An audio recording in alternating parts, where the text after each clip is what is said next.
சாதி ரீதியிலான வன்முறைகளை கண்டித்து விடுதலை சிறுத்தைகள் கட்சியினர் போராட்டத்தில் ஈடுபட்டு வருகின்றனர். இதில் கட்சியின் தலைவர் திருமாவளவன் பேசி வருகிறார். நேரடி காட்சிகளை பார்க்கலாம்.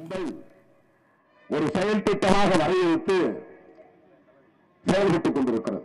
தருமபுரியில் நடந்த வன்முறை வெறியாட்டம் அப்படி நடந்ததுதான்.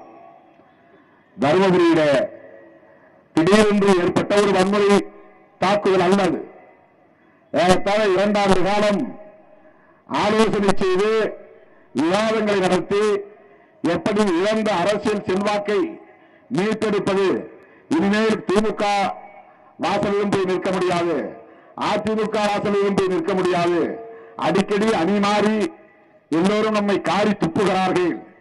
இருந்த வாக்கு வங்கியும் சரிந்து விட்டது. 5% மேல் இருந்த வாக்கு வங்கி இப்போது 1% கீழே குறைந்து விட்டது. திமுக கூட்டணியில் சேர்ந்தும் படுதோல்வி, அதிமுக கூட்டணியில் சேர்ந்தும் படுதோல்வி.